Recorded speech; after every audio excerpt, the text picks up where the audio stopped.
Electrek Podcast. I am Fred Lambert, your host, and as per usual, I'm joined by Seth Wintraub this time, coming live from Los Angeles. How you doing, Seth? I'm good. All right, I hope so, because we have plenty to talk about this week, first week of the new quarter.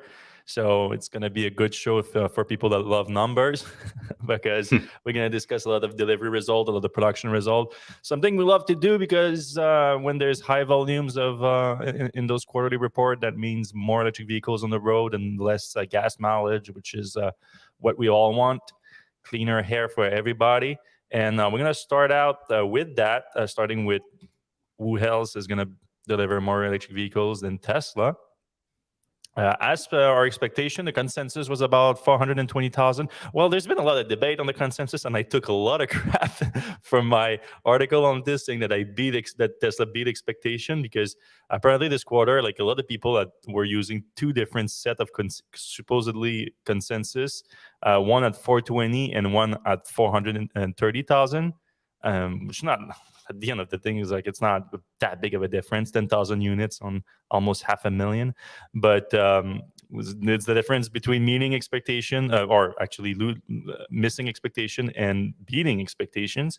So Tesla actually delivered 422,875 vehicles a quarter. So in my view, I thought anything over 420 this quarter would be good. So I see it as beating expectation. And Bloomberg's Wall Street consensus of 20 analysts was 420,000 units to 421, maybe. It was still a beat. But there were other people like the Wall Street Journal using a 430,000 consensus. So there was like, it was an awful quarter. Obviously, Model 3, Model Y are leading the charge with 421,000 production, 412,000 units delivered. Model S and X is the one that we need to keep a look at right now. And that will lead into our next story, too, about the price cuts that were announced overnight. But 19,000 units produced, which is good for a higher-end vehicle like that this quarter. But only 10,000. This is production. This would be delivery here. A little mistake. 10,000 delivered. So only almost half of the vehicles that were produced this quarter were delivered. Tesla did kind of warn why is that about. They said in the those quarterly release that they have normally has very little words in them. It's just the numbers of cars delivered. But this time they said we continue to transition towards a more even regional mix of vehicle builds, including Model S and X vehicles in transit to MEA and APAC. So in short, they are saying that, they are trying to smoothen those delivery waves, quarterly delivery waves at the end of the quarters. And that resulted in a lot of Model X and X in transit to Europe and Asia. Okay, maybe that's true, or maybe Tesla also had incentives at the end of the quarter with 10,000 free supercharging miles to try to sell those vehicles, and then just drop them by $5,000 each. So that's actually our next story here. Overnight, Tesla put some significant price drops across every single model that it sells. So we're going to get through it pretty quickly here. But everything's on the website if you want to check it out. So Model 3, the base one, Model 3 standard range, the cheapest version, the cheapest Tesla vehicle you can buy new right now, only $1,000 price drop here, so nothing crazy. Went from $43,000 to $42,000. But it's important to note that this is probably the only model from Tesla that's going to lose the full tax credit coming April 18. So it's going to go from $7,500 credit to $3,750. So this price drop has a little bit more of an impact, because even though it's only $1,000, you actually lose $3,000. So something to keep in mind. Even though a tax credit is not exactly a discount on the price. Model 3 Performance also getting $1,000 price drop to $53,000, and still no custom orders on Model 3 long range. This one is starting to get weird a little bit, right? It's been quite like a year now that you cannot order it. Yeah, that's a year is a long time. Yeah, and we've been speculating that it might be because of the new version coming, but at this point, like it's starting to get weird. Like it's just especially if it's not coming until Q3, that's going to be like another full quarter of no Model 3 long range available to order as a new vehicle. That seems a bit excessive in my opinion. Yeah, I agree. Here's what I found. Sorry, my Siri's trying to get involved in the podcast right now. I just shut her up. Put that on do not disturb. All right, the Model Y is getting a little bit more interesting though. Like as the Model 3 lineup is getting more restrictive, the Model Y lineup, which is becoming the most important one from Tesla in terms of volume, we now have the Model 3, Model Y all-wheel drive. They're not using the standard range kind of name on it like they do for the Model 3 because it's not like as big of a range drop from the long range version, I guess. So we're just gonna call it the Model Y all-wheel drive. Or if you want to be more precise, it's a Model Y with 4680 battery cells. So the Model Y built in Gigafactory Texas right now, amongst the Model Y with 2170 cells also built in Gigafactory Texas. But yeah, so this version has been available for a year now, but it was kind of a off the menu item where you couldn't really order it. You would just have to buy it off of inventory at times when it was available. And Tesla would offer it to some Model Y reservation holders at time and originally to employees only. So it's the very same vehicle, the same 279 miles of range. It's 0.2 seconds slower than the Model Y long range. So in terms of like actual specs, it's the same as the long range, but with about 50 fewer miles of full range. But it also was reduced in price. Like when it was launched last year, it was $60,000. Now it's $50,000 before tax credit, because that vehicle with the American-made cells is going to get the full tax credit. So this is going to, like in California, it's going to be like a $40,000 car if you qualify for all the incentives. That's I think California, but probably other markets too. Does New York still has their? They have a $2,000 tax credit. Yeah. So yeah, I mean, at this point, it's getting a cheap vehicle at a lot of places. Model Y, yeah, right. Yeah, I mean, for what it is. Model Y long range also getting a price drop now, only $53,000. So that's also very interesting here. So for $3,000 more, you get that 50 miles extra. Also getting the full tax rate on this one, most likely. So, and $57,000 for Model Y Performance, also a $2,000 price drop. So Model Y lineup now, like everything is in the 50s, and it's available in high volume. I would assume that like we're starting to see what Elon meant by the Model Y potentially like having like a million, 2 million run rate a year. Like this is starting to be like, okay, if we're talking about a $40,000 to $50,000 vehicle after tax credit, like this is very doable. We just talked about Model S and X having difficulty selling though, and now another price drop is adding to it to try to sweeten the deal. And the Model S and X, the price have been like crashing for the last 4 months now. It's almost. The Model S long range now starts at $85,000. That's the $5,000 price drop, and a $20,000 price drop from when it was selling just in December of last year. So significant. Even the Model S Plaid, which is like basically a supercar, is selling $105,000. Another $5,000 price drop. It was $130,000 last year. So that's pretty crazy too. That's crazy. That's almost like a whole extra car. Yeah, price. Yeah, like a cheap Model 3, like the cheapest Model 3. Get a Chevy Bolt. And it's a supercar. Like it's right. 2 seconds 0 to 60 car. Like it's insanity. But what's even crazier, like we discussed this last time, that Tesla dropped the price on Model S and X, but the Model X Plaid is also the same price as the Model S Plaid. And with that price drop, the price drop followed too on the Model X Plaid, and it's also $105,000. So you can get a Model X Plaid right now for $105,000. But how often do you want to use that crazy speed, that crazy acceleration on a full-size SUV? I don't know. So you might be better off on the base Model X, which also got a $5,000 price drop today at $95,000. So still a very expensive premium vehicle, but cheaper than it has been in a long time, like a very long time.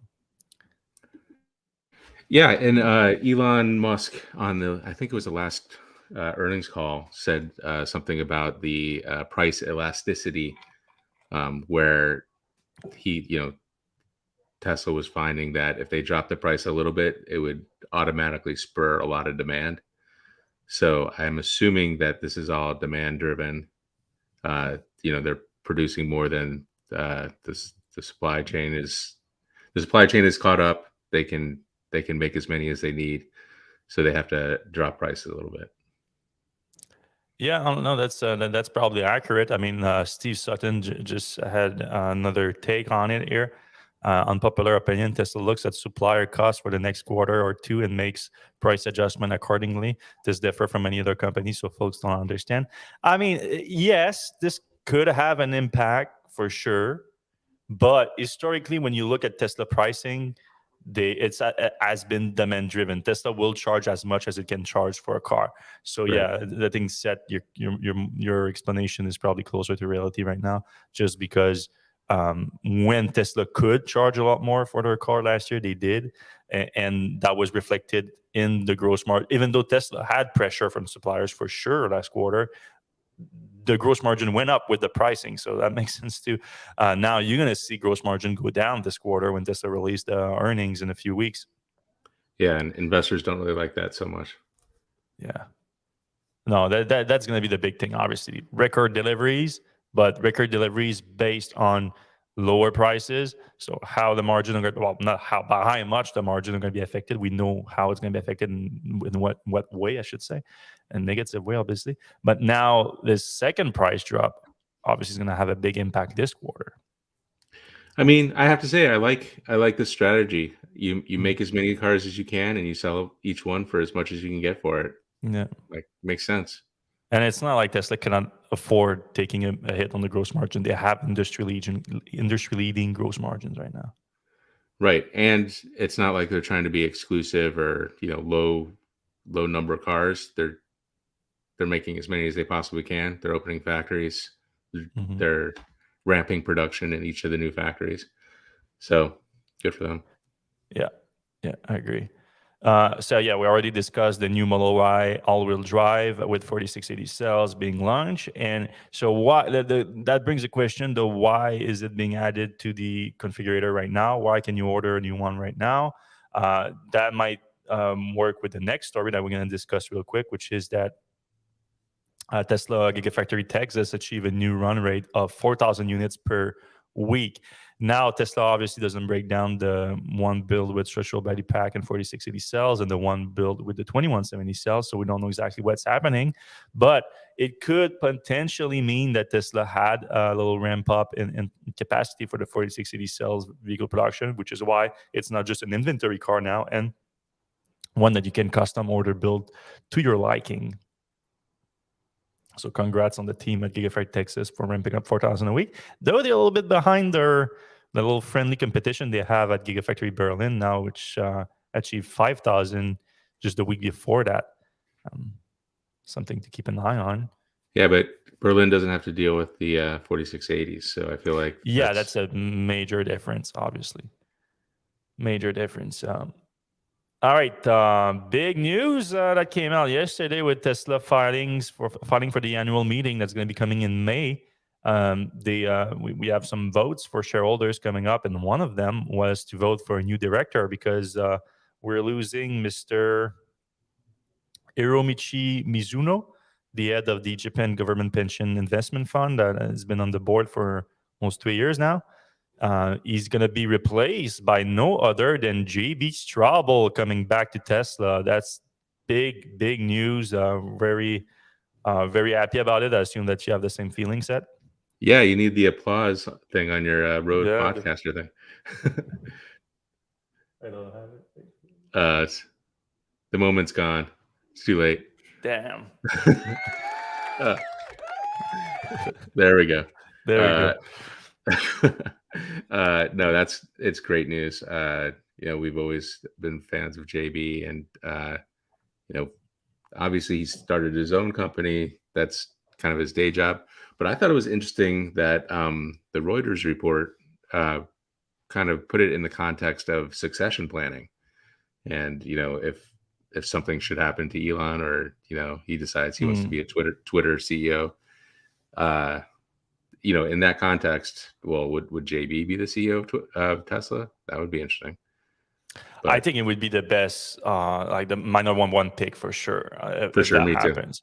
Yeah. Now I guess like Tom Zhu is probably creeping up there, Yeah. but and he has more on-ends experience at Tesla in recent years, Currently, yeah. because JB has left in 2019, and Tesla has been quite a different company over the last 4 years.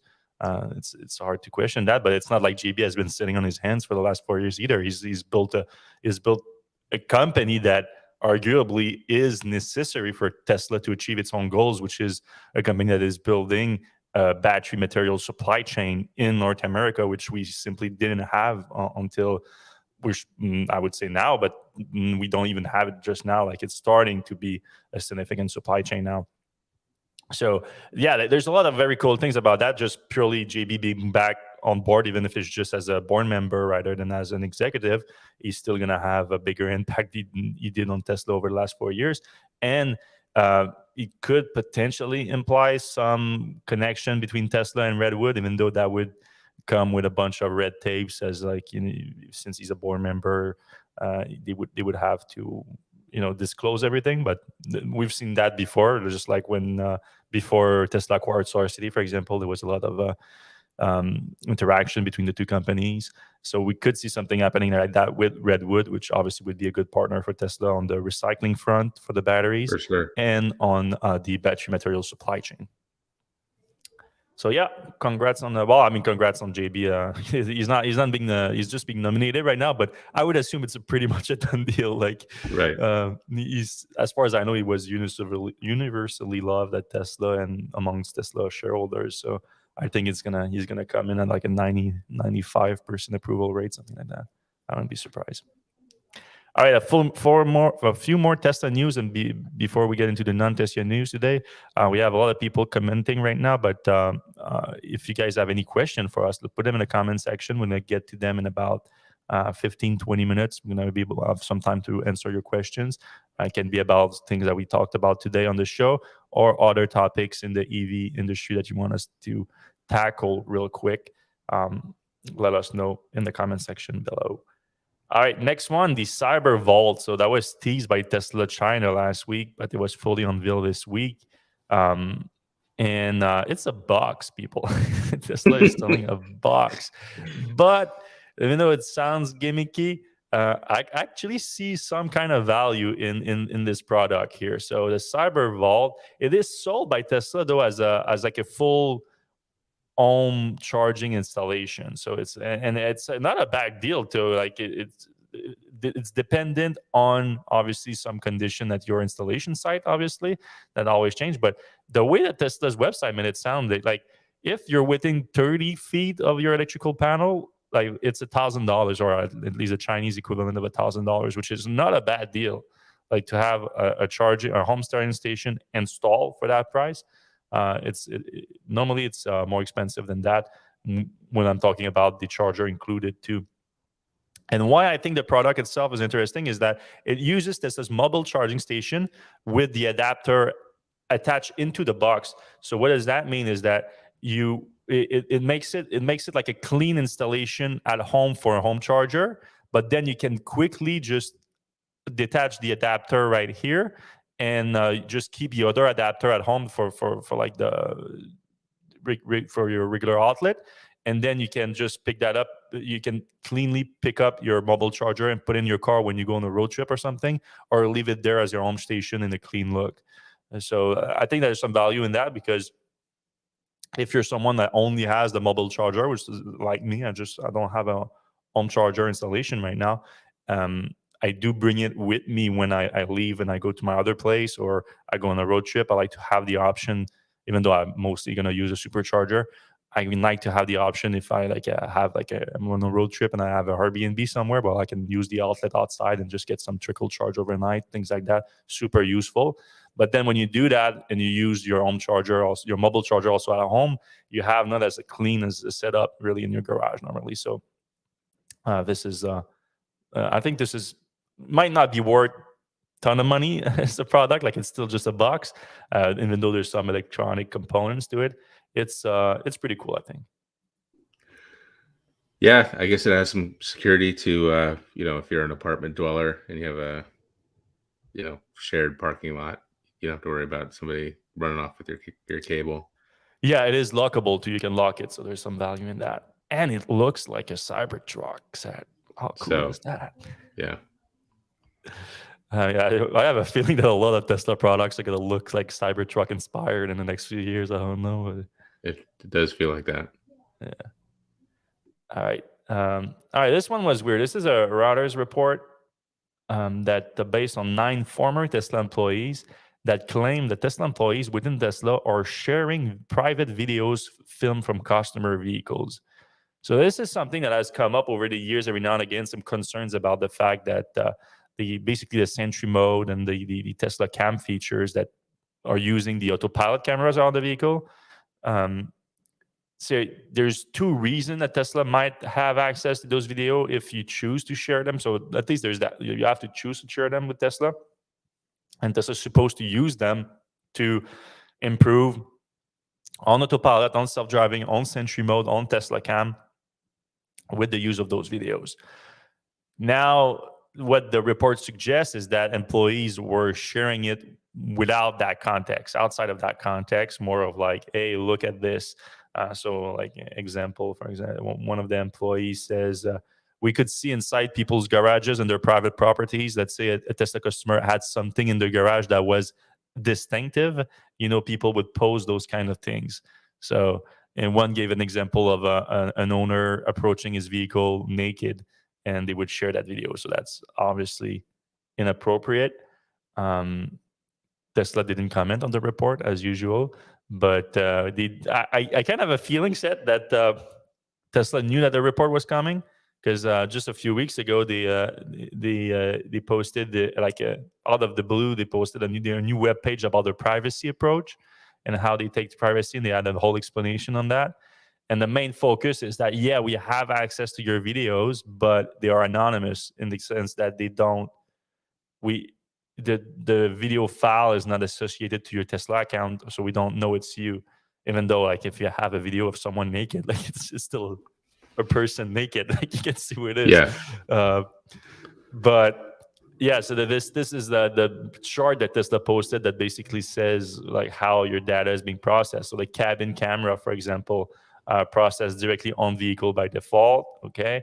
Shared with Tesla, but not associated with the account if up through the data sharing system. Shared to Tesla and associated with the account if FSD beta is enabled and safety critical events occurred. So like this, just letting you as clearly as possible when Tesla get access to your videos and when they get access to it and it's attached to your account. So like, who it is. Yeah, I mean, it's not good. Like, obviously, if somebody's looking at, videos of your car just randomly, there's obviously things that can identify you, whether it's your address or what's in your garage, or if you're walking around naked, I guess. I don't know. But, it's a problem. And, I feel like owners are going to start putting tape over their cameras just like they do with the MacBooks and stuff. I mean, I already see that for the cabin camera. I've seen that several times for the cabin camera, people doing that.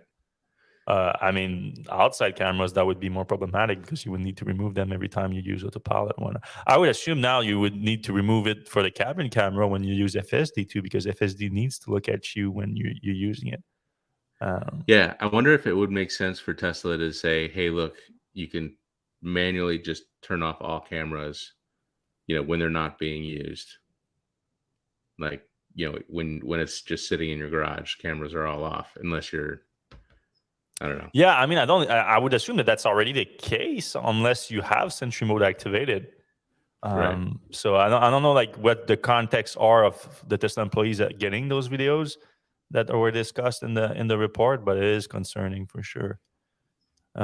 Especially like this is also concerning within the context of hacking. Like, you remember, like I just got I was talking to someone about my article on Jason Hughes as that, like my article on the big Tesla Act, and when you got access to all Tesla vehicles.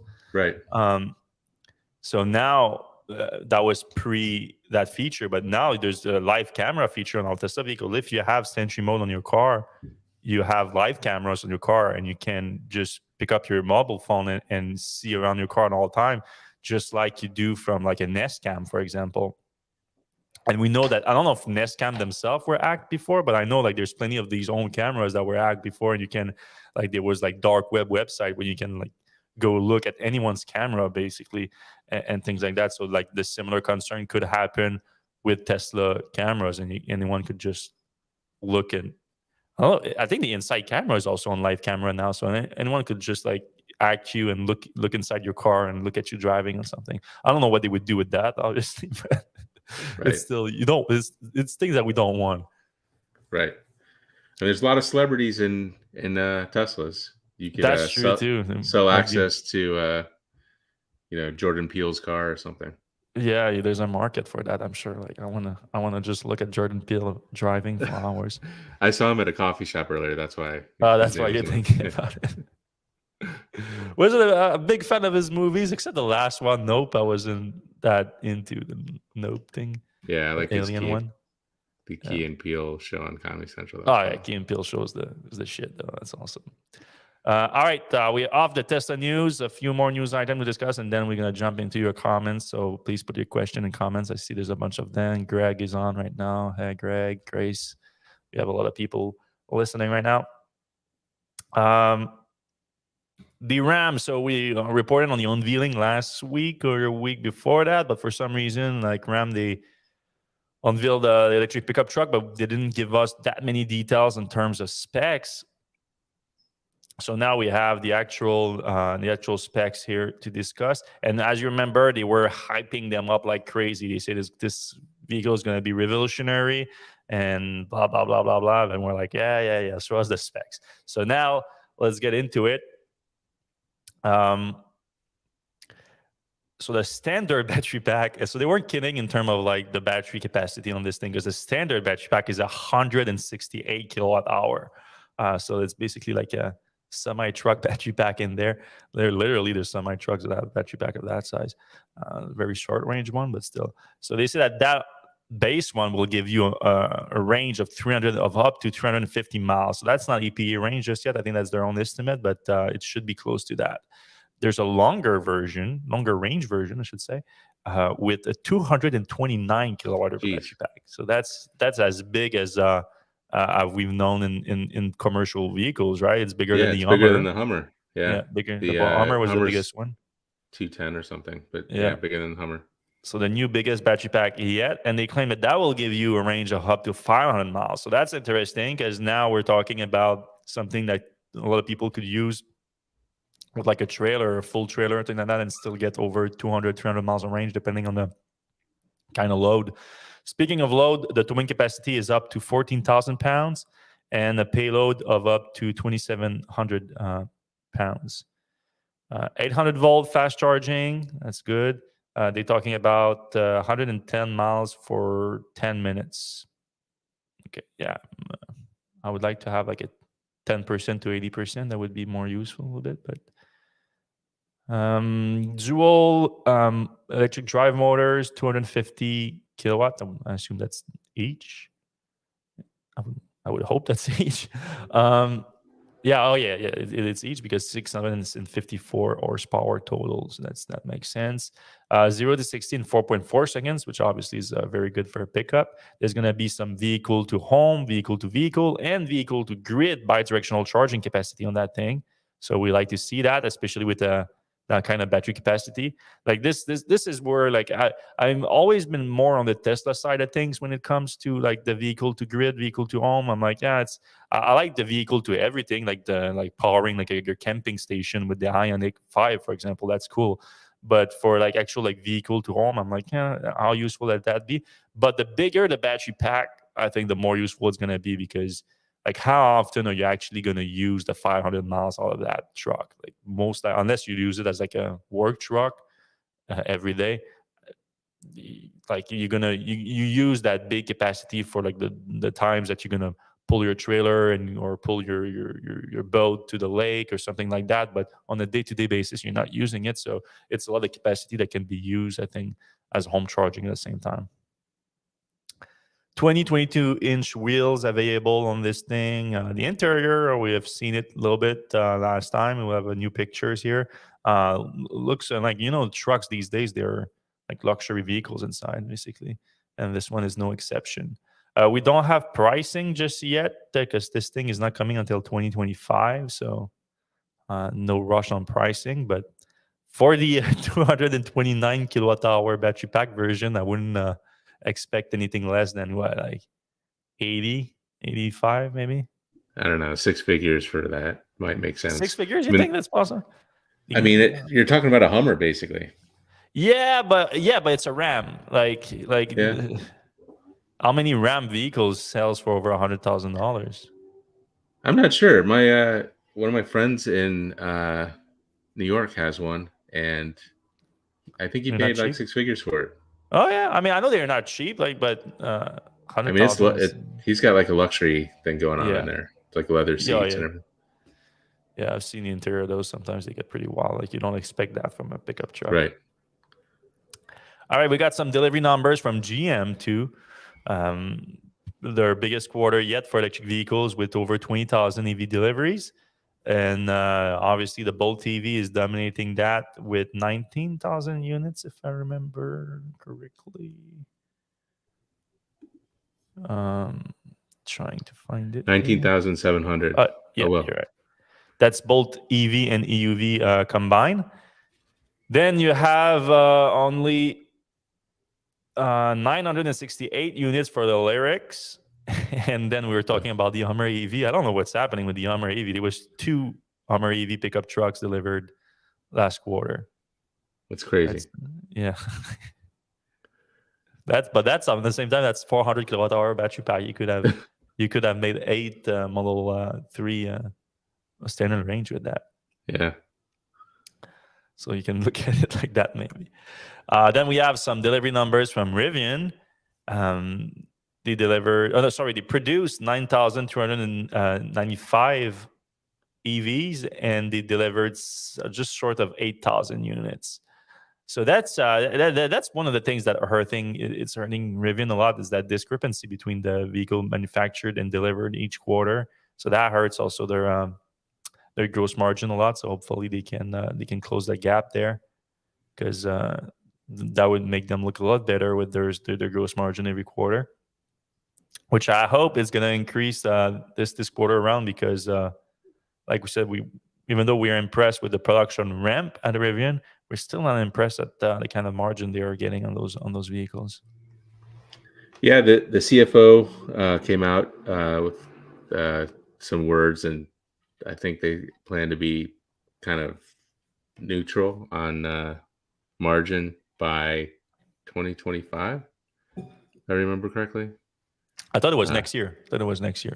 Oh yeah, neutral next year and then profitable after. Yeah. Which, if they hit that, that's what they need to do, and they get there by scaling, better suppliers. I think they said the motors in the Enduro platform are a little bit more reliable from a supply chain standpoint. So all good things, but people, I think the whisper number on Rivian was a lot higher because of that report that RJ had a conversation, internally with some of the folks inside, saying that we said we could make this many, but we're going to actually make a lot more than that. Yeah. And doesn't seem like they were making more than that. Well, also 50,000 units is still a goal this year, and 10,000 units is still short of that goal on the quarterly. If you expand annually from the quarter, obviously we think there's going to be a ramp up in the second half of the year. They did mention a fewer electric vans deliveries production to this quarter, which might make sense because we heard that they're losing a ton of money on those, and they've been talking to Amazon about maybe like slowing things down, because Amazon is basically stealing those vans from Rivians right now. Right. All right. At the same time as the production numbers were released, we also had the news from Rivian about the new option of a performance dual motor R1T and the actual range specs on the Max battery pack, so the new biggest battery pack option. So with the Max battery pack, now the dual motor gets 400 miles of range. The performance zero motor get 400 miles of range also, but you get a second faster because you get the same range on the performance version. Okay, but the quad motor all-wheel drive, you drop to 329 miles of range, but you get that 3 seconds 0 to 60 acceleration. Yeah, and if you change the tires up on those, the range drops quite a bit. I think it's like down to 330 with the those big ones, 22s. So I'm a little confused with my own Rivian reservation, to be honest. The R1T, like, because I reserved it as soon as you could back in 2018 at this point, 19, I don't remember when. And I'm supposed to still have access to the original pricing, which is a big difference. Like for me, I think it's like a $20,000 difference. But my understanding is if I change my configuration, I'm screwed. Like I need to pay the new price. I don't think that's right. Yeah. I mean, we changed the Because they color keep of trying ours. to get me to change it. Like I keep getting emails like, "Hey, you change your configuration, you might get it sooner." But Really? when I play with the configurator, I see the new prices, and I'm like, that's not what I was supposed to pay." Oh, interesting. Because I think right now I'm like $91,000 Canadian for my configuration, and if I change it, it's like $115,000. Oh, wow. It's like I'm not paying that for that truck. I'm sorry. Yeah, Anyway, I'm the same boat. Just waiting for my. It's supposed to be R1S. October now. Yeah. Yeah, and also there's no service center in Quebec yet, so I'm not on a rush to go ahead with my order just yet either way, but still. Yeah. All right, let's jump into the comment section. You guys, we're gonna answer your questions.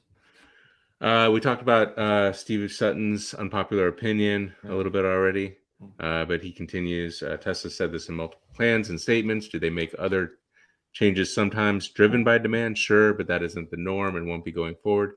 That this is an important point. What Tesla says is not always the number one reason. That obviously makes better PR. It's not good PR to say, "Hey, we're going to get as much money as we can out of each car from each of our customers." That just doesn't go over well. So don't believe everything you hear from a company.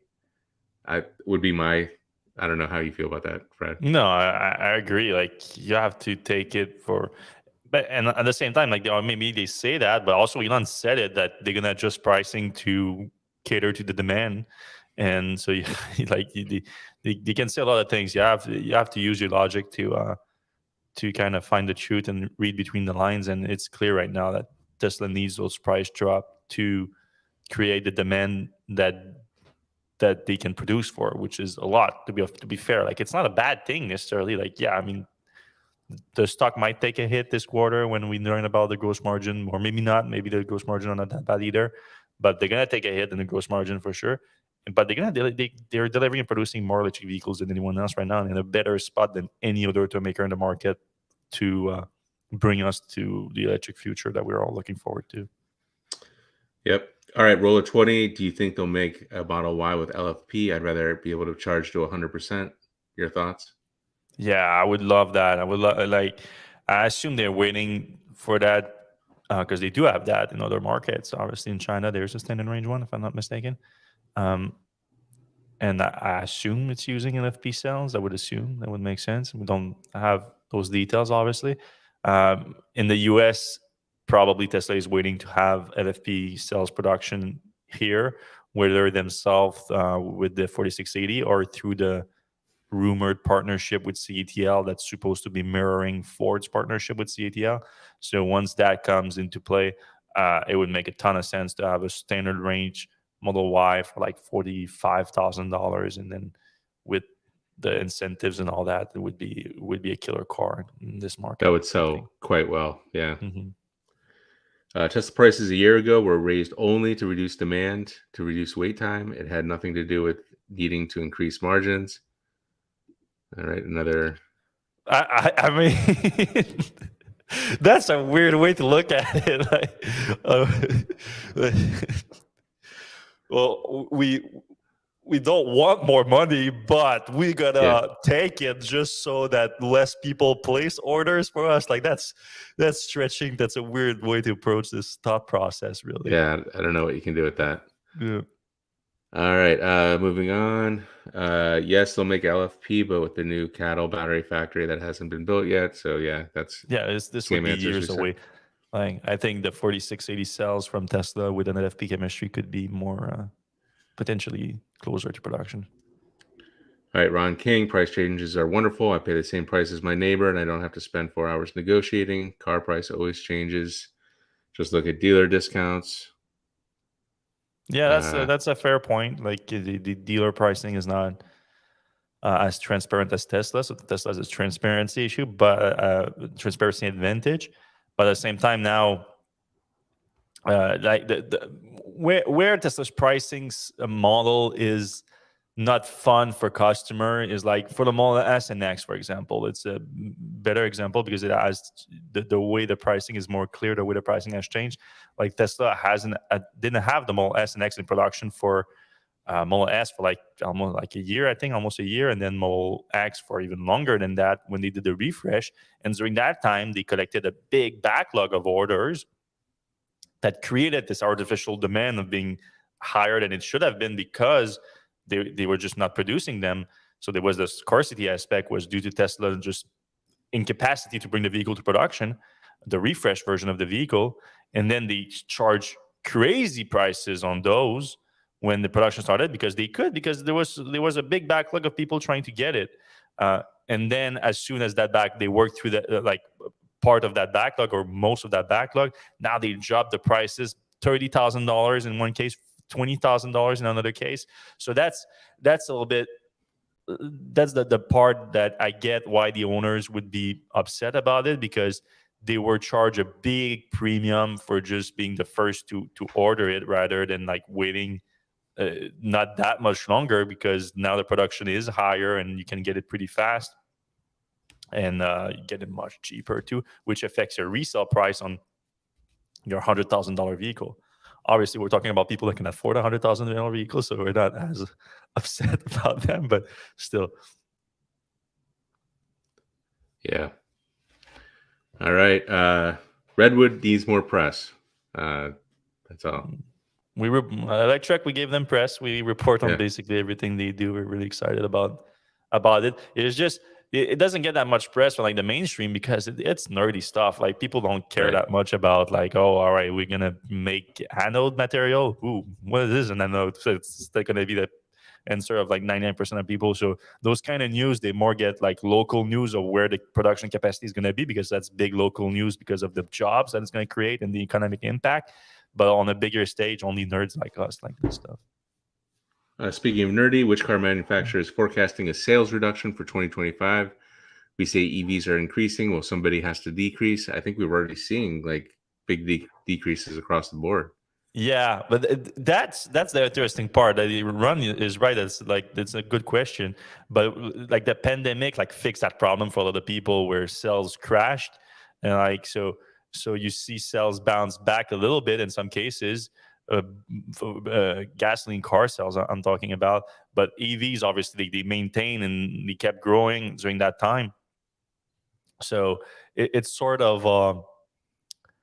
It sort of gave them a reason for why like gasoline cars still crash and like they're not necessarily focusing on them picking up. They're like, oh, we're switching to electric now because it's the future and whatever, but not because like everything else has crashed. All right. Important question. Fred, why do you have a red light shining in your camera? It doesn't do it. It's not strong enough to have any impact on the on my camera right now. This is just like an ambience light. Basically, I have a camera streaming light on top of me that compensate for it. So it's just some ambience. All right, Steve Sutton. While privacy is concerning in the article they use for business, this is also from ex-employees, so we don't know if people are stirring up trouble. Fair We're talking enough. about the cameras. Especially routers, they have a very bad track record when it comes to Tesla and those exclusive that they have. A lot of things are just like straight up false. Now 9 former employees and specific examples and all that, like this is where I give a little bit more credibility to the report because like if they are making things up, it's very specific things to make up that could be easier to disprove. especially with Tesla supposedly having now their hardcore litigative lawyer team of lawyers and going after people now and everything. So I would be more careful if I was them in that case. But I doubt that the report is false. But in terms of like using them for business, like why would you share the picture of like a naked owner next to his car? Like I don't think there's a business reason for that. Yeah. Or like these interesting things in the garage. So I don't know what do you mean by interesting things, but I would assume it's not business related too. It's funny stuff. Yeah, and a little bit more on that. There are non-scandalous reasons for Tesla employees to share footage, but as humans will do, there are stupid reasons also. Like at your doctor's office, some HIPAA stuff will get spread among nurses. I guess I can see that happening for sure. Yeah. Not enough depleted batteries for Redwood. They're lasting way longer than thought. So I guess that would be a problem, a good problem for, if that is really the case. I think Redwood is actually getting plenty of batteries, but yeah, but I mean, not a ton for sure right now. I would assume, especially like they're dealing mostly with Volkswagen, Audi, and people like that, which didn't deliver that much volume a few years ago. So it doesn't make sense that they are getting any volume back at this point. But it's still important to have all the processes in place for when the volume comes, because the volume is gonna come. There's no doubt about it. So whenever we get hundreds of thousands of vehicle battery pack getting depleted every year, you need to have a robust recycling industry ready to take full advantage of that capacity. All right, Greg Poland question. So Tesla can view my videos even if I don't have Sentry mode turned on while it's in my garage. Guess I need to be careful where I walk around naked. Joking. But yeah, well, that's kind of the point. But I'm not sure that the Sentry mode thing. I'm not sure if Tesla gets video if it's not turned on. Like, I would hope not. Yeah, I mean, it just seems like a lot of data if they're just streaming ton video. And congratulations, Greg is also getting his Austin built Model Y with white interior and tow hitch tomorrow. So nice, and you're getting it cheaper, I assume now, since you're getting the delivery tomorrow. You're gonna get the new price. Yeah, that's true. Little bonus, like a couple $1,000 bucks. All right, moving on. Will Friedman question: have you guys tried FSD 11.3.4? My experience is that is significantly improved. Most notable improvement in a long time, and still a very long way to go to actual self-driving. We did talk about that a little last week, Fred. I think you got it.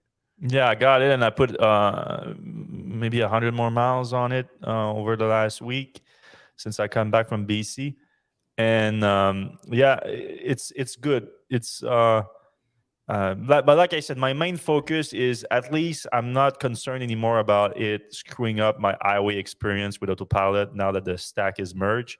So that's the big one. I've used it a little bit on non-highways, and it's still not impressive to me. It's not, I should say impressive. It is impressive that what he can do. It's just not useful. It's still not useful. You're the one working when you're using this on city street. You're the one training it, using the system, as you're basically coaching it how to drive. It's not, I know it's a beta and all that. I'm just saying, like, I'm trying to see the path from that to benefit to the driver, and it's hard to see right now. Yep. Even with the V11, that's something. But at least don't be scared about I don't want to get the V11 because I love my autopilot right now and I don't want to screw it with the full self-driving. I think you're going to love it, especially like things like we were talking, just pure coincidence. You were talking about Ford's Blue Cruise that moves around when you're a truck. You hug the left lane when you pass the trucks and things like that. There's that in V11 when you're passing a truck, so that's nice. The lane change can be more assertive too, which is good. I just need to find a way to get it back into the right lane. It keeps, when I pass the truck automatically, or pass any kind of vehicle automatically, it doesn't. I need to tell it to go back to the right lane after. That's bad driving behavior. Interesting. I have it waiting for me when I get back to New York. So we'll see it over here soon. Roller20 asked a question that was kind of big news this week in both Apple land and EV land. Will the Bolt EV keep CarPlay? GM has made the dumb decision to only provide Android Automotive and not screen projection, which is CarPlay and Android Auto. I agree that I don't think this was a good decision on GM's part, especially pre-announcing it. I mean, Polestar right now has Android Automotive, and you can use CarPlay or Android Auto on top of that. So I don't quite understand GM's move there. Rivian, Tesla, they build their own internally. It's quite controversial that Rivian doesn't have CarPlay.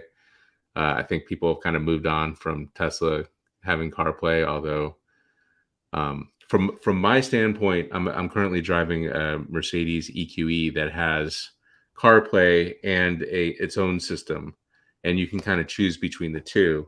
And I kind of feel like that's the way to go. So you put your system up against CarPlay, and if your system is better than CarPlay, people will use your system. But CarPlay has things like reading your text messages to you and a bunch of apps that aren't necessarily making its way to Android Automotive. So it's a debate for sure. What do you think, Fred? No, I agree with the premise that more choices is better, so you would need it. But I also understand from an automotive manufacturer point of view where you don't want to give up that experience, that user experience, to another company. You want to own the entire ecosystem. That makes sense. And I think for Tesla, at least Tesla has put a lot of effort into the user interface. So it's easier to forgive them not to offer an alternative.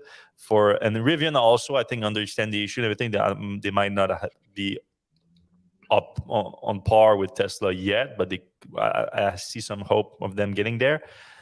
In terms of GM, though, like, especially if you're already giving up and going with Android Auto, like why would you not offer the Apple alternative? Do you think there's like licensing issues on that, and like they get some kind of exclusivity or whatever? Maybe. I mean, Polestar and Volvo right now use Android Automotive, and they have a CarPlay interface as well. Yeah. So No, so doesn't make sense, right? yeah, I mean, maybe Google's squeezing turning the thing a little bit and making the new customers do that. I mean, Ford also is planning to use Android Automotive, but they also have CarPlay. So especially GM and Ford are so big in the US, and Apple is so big in the US. Like everyone has an iPhone. right. Yeah, back to the original question. I don't think that they're going to take it off the Chevy Bolt. I really hope they don't. I'm a Bolt owner, and I use CarPlay quite a bit. Spike 43 question: will we get another $69,420 Model S? So Tesla, after Lucid launched, I think offered a sub $70,000 Model S for a short while, and with the prices coming down, do you think that Tesla will hit that price point again? I mean, you're at 85 right now, Right. so we're still a long way. I mean, it depends. It depends if they cannot sell it. If they cannot sell them at that price, yeah, they could go down. I think honestly, there's room also maybe for like a smaller range Model S. Maybe they bring back that software lock. That software lock thing worked for a while. I know it was a bit complicated, and I know a lot of people I know maybe Tesla maybe used it more at a time where they had some issues selling cars too. So it was kind of a last resort thing. I don't know if they want to go back to that, but it makes sense. They could sell the car for like $10,000 cheaper with I don't know, 15 kilowatt hour locked, and sell the unlocked as a software upgrade over time. We could see that again, maybe. What's the price point for cars on the $7,500? Well, then, yeah, no. I mean, for the Model S, that would be hard. They would need to hit 55 because it's technically a sedan. Right. Yeah, For the that's pretty Model low. X, it would be a little bit more feasible because it's 80,000. So you could maybe see Tesla go you like, I mean, it's still a $15,000 difference. Yeah, but if they software lock like, Yeah. 25 kilowatt hours of battery, and then you Yeah. could buy that later. Yeah, and it still probably can get like the Model X at like 200 miles of range, maybe with that. Yep. All right. Thoughts on the Mercedes EQXX? I Build actually did it. Build it. That's our Yeah, thought. exactly. It is a little bit rough around the edges. The wheels were out, very thin. It's a prototype, but we would love to see them build it. It's got solar, crazy 1,000-kilometer range. Nice really good. active aerodynamic features. Yep. All right. I mean, right now it's really just a test build for like a test bed for all those features that we just discussed, and try to introduce some of them into production vehicles rather than like one vehicle with all of it together. But I mean, if I think they could make a production car out of it. Like it would be like a very like luxury vehicle, but I think there's something to do with it. Yeah, and they certainly learning things for their other cars. Certainly in aerodynamics alone. Roller 20, I think GM will be making money off the data harvesting that happens with Android Automotive. That's an interesting thing. I know GM is trying to kind of squeeze some more money out of its services business. I don't like that they push their OnStar on you pretty hard, which you don't really need. But if they could get some services that were beneficial, that would be interesting. I don't know, like, are they going to sell your data to Google for advertising purposes for Android Automotive? That would be unfortunate, I think. All right, regarding the Model S, 69K price, probably after Gen 3 is out and battery prices continue to fall. Maybe, I guess. Yeah, that would require a new Model S production line altogether. So they would need to be ready to do that, which I don't think they are right now. All right, and finally, Greg kind of clarifying his Model Y price went up after he purchased it and now came back down to the same price that he purchased it at. Jeez, you've been on order for a while then. Yeah. All right. Well, that's it for us this week, everyone. I appreciate every single one of you listening right now. Thanks for your attention. We appreciate it. One fellow EV nerds to another. If you do enjoy the show, please give us a like, thumbs up, whatever it is on the app that you're listening right now, because we are live on all platforms. And if you're listening on audio only on the podcast app, if you can give us a 5-star review, that takes a seconds to do. It helps the show tremendously, and we read every single one of them. And that's it for the show this week. We're going to see you at the same time